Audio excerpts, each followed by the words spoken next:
हाय दोस्तों, स्वागत है आप सभी का हमारे YouTube चैनल बिहारी क्लासेस 2022 में।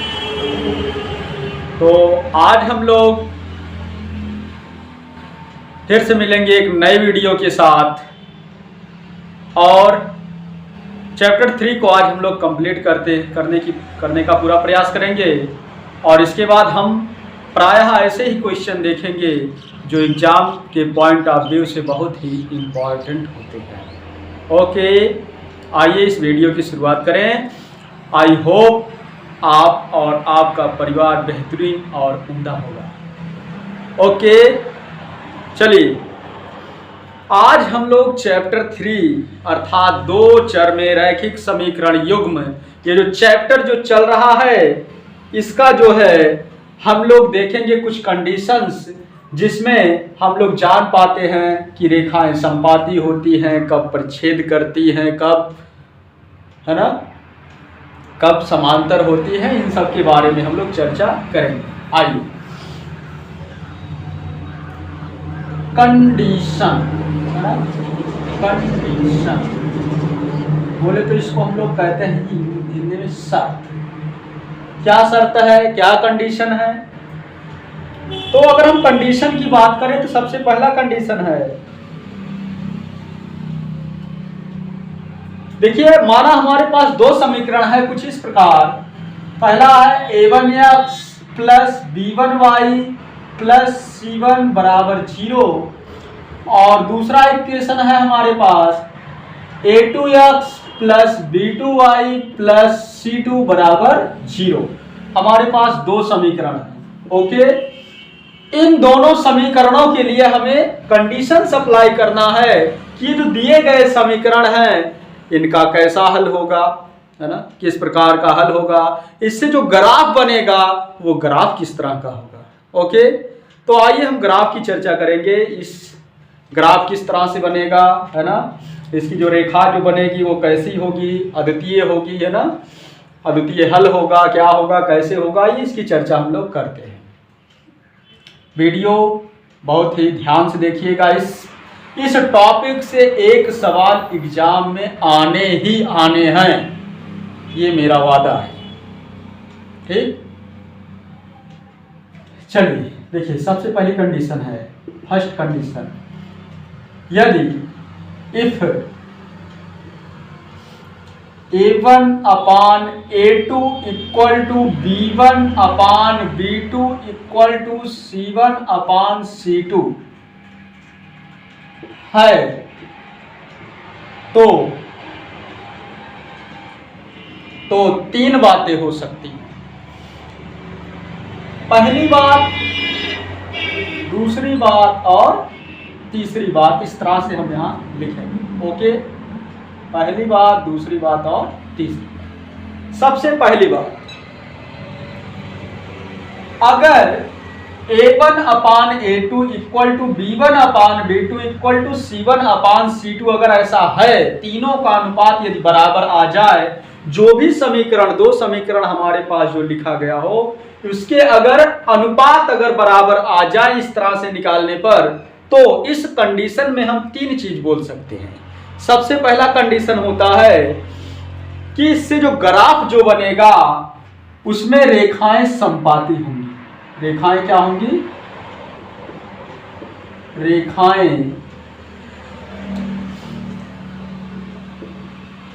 संपाती होंगी। ओके, पहला ही शर्त क्या है? रेखाएं क्या होंगी? संपाती। ओके, सबसे पहला शर्त हमारा कह रहा है क्या कि यदि a1 बटे a2 बराबर b1 बटे b2 बराबर c1 बटे c2 है तो क्या होगा? रेखाएं संपाती होंगी। दूसरा,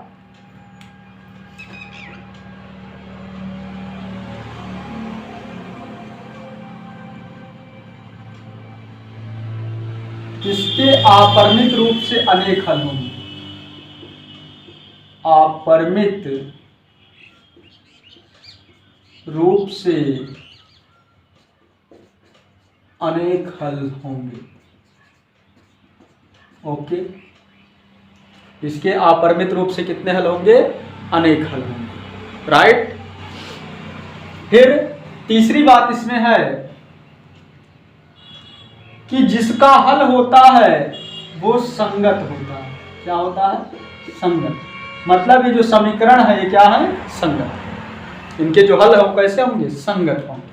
ओके, देखिए हमने क्या आपको बताया, यदि a1/a2 बराबर b1/b2 बराबर c1/c2 है तो इस कंडीशन में हम क्या क्या कह सकते हैं? रेखाएं संपाती होंगी, इसके अपरिमित रूप से अनेक हल होंगे और ये क्या होगा? संगत। ओके, हम तीनों चीज बोल सकते हैं यदि ये कंडीशन आएगा।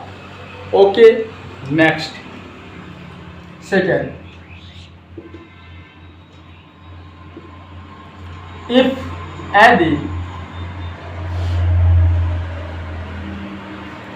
a1/a2 equal to b1/b2 not equal to c1/c2 है, अगर ऐसी कंडीशन अगर आ जाए तब क्या है ना? इस स्थिति में क्या होगा? इस स्थिति में देखिए क्या होगा, राइट? इसमें भी 3 कंडीशन होगा।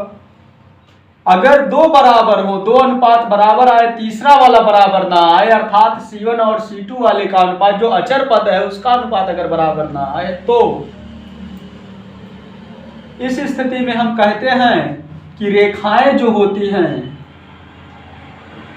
रेखाएं समांतर होती है। रेखाएं क्या होती है? समांतर होती है। ओके, ध्यान से देखिए, ध्यान से एकदम ध्यान दीजिए। अगर रेखाएं समांतर होंगी, समांतर का मतलब एक रेखा ऐसे तो दूसरा रेखा ऐसे, समांतर रेखा उसे कहते हैं ऐसी 2 रेखाएं जिन्हें हम आगे व पीछे दोनों तरफ बढ़ाने पर आपस में कभी ना मिले तो उसको कहा जाता है समांतर रेखा। और अगर ये समांतर रेखा है, अगर ये समांतर रेखा है तो जाहिर सी बात ये कहीं कटेगा नहीं, और जब अगर कहीं कटेगा नहीं तो इसका कोई हल नहीं होगा। जब रेखाएं समांतर होंगी तो आपस में मिलेंगी नहीं, और जब तक रेखाएं आपस में मिलती नहीं, कहीं पर छेद नहीं करती, तब तक कोई हल नहीं होता। इसलिए इस समीकरण का इस स्थिति में इसका कोई हल नहीं होगा। इस स्थिति में क्या होगा? इसका कोई हल नहीं होगा।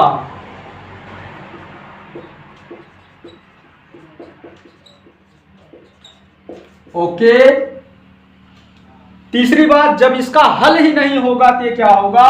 असंगत होगा, ये संगत नहीं होगा। ओके, हाँ, इससे पहले वाले में लिखा गया रेखाएं संपाती। संपाती का मतलब होता है जैसे ये एक रेखा पहले से है, इसके ऊपर से दूसरी रेखा सेम इसी लाइन पर, इसी के ऊपर एकदम हूबहू एक रेखा के ऊपर दूसरी रेखा, तो इसका हर बिंदु टच कर रहा है, एक एक बिंदु जो है दूसरी रेखा से एकदम मिल रहा है, ओवरलैप कर रहा है, तो इसको हम क्या कहेंगे? जब प्रत्येक बिंदु इसका मिल रहा है तो एक रेखा में असंख्य बिंदु होते हैं, अर्थात इसके अनंत हल होंगे, असंख्य हल होंगे, अपरिमित रूप से अनेक हल होते हैं इसी कारण। ठीक, क्योंकि इसका हर एक पॉइंट मिल रहा है दोनों रेखाएं कहीं पर होने के नाते। लास्ट तीसरा कंडीशन, यदि if a1/a2 not equal to b1/b2, मतलब अगर कोई बराबर ना हो, इसका मतलब है कि कोई बराबर ना हो, सब अलग अलग हो, तो इस स्थिति में क्या होता है? सबसे पहले अगर हम रेखा की बात करें तो रेखाएं प्रतिच्छेद करती हैं। क्या करती है? परिच्छेद करती है। परिच्छेद करने का मतलब एक बिंदु पर काटेंगे, कुछ इस तरह से, ऐसे। ठीक, 2 रेखाएं एक दूसरे क्या करेंगी? किसी एक स्थान पर काटेंगी, और जब एक ही स्थान पर काटेंगी तो केवल इसका एक हल होगा। एक हल को यहाँ कहा जाता है अद्वितीय हल। कौन सा हल? अद्वितीय हल।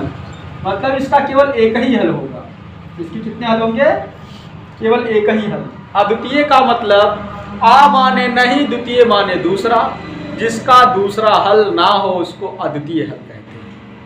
अद्वितीय कौन होता है? जो अकेला हो, इकलौता हो, दूसरा वैसा कोई ना हो, उसको कहते हैं अद्वितीय। ये अद्वितीय हल इसका होता है, अर्थात केवल एक हल होता है इसका। ओके, और जब हल है तो ये क्या होगा? संगत होगा। सिंपल सी बात है। हमने पहले ही कहा जिसका हल होगा वो संगत होगा, जिसका हल नहीं होगा वो असंगत होगा। ओके, फटाफट स्क्रीनशॉट लीजिए, वेरी वेरी इंपॉर्टेंट क्वेश्चन इससे बनेंगे।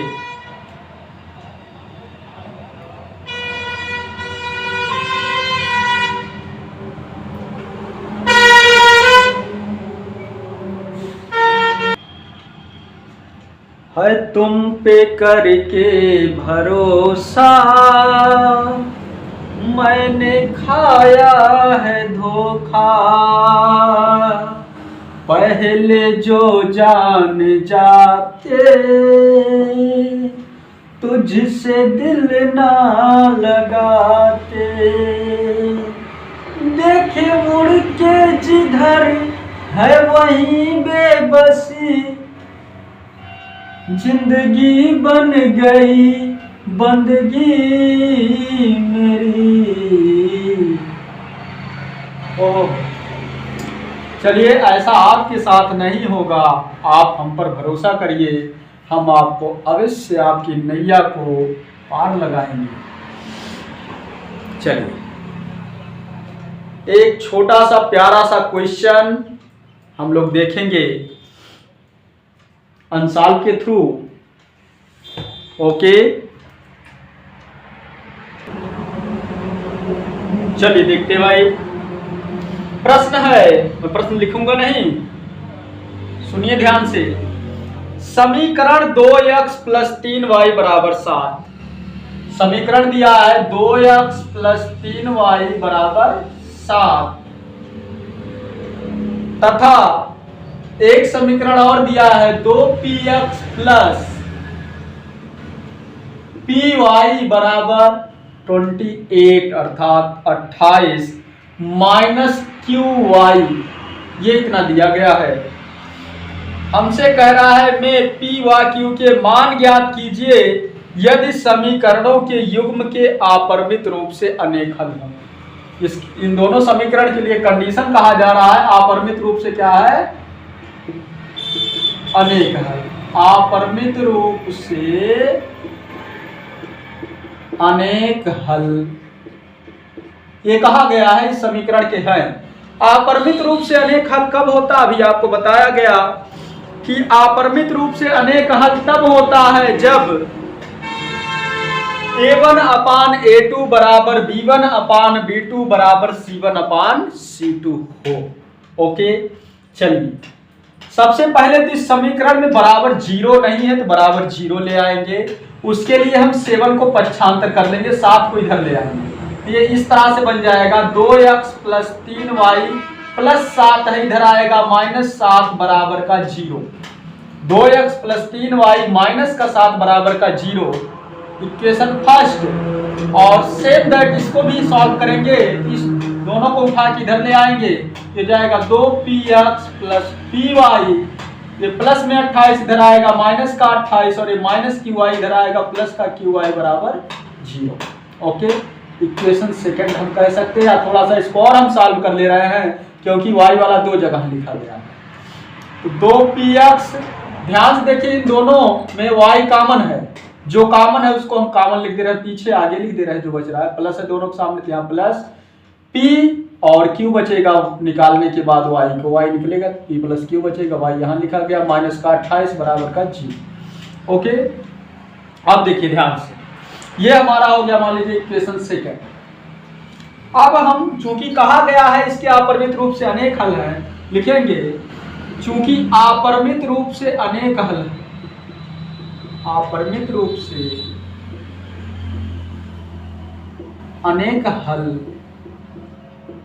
होता है जब, कब होता है? जब क्या हो?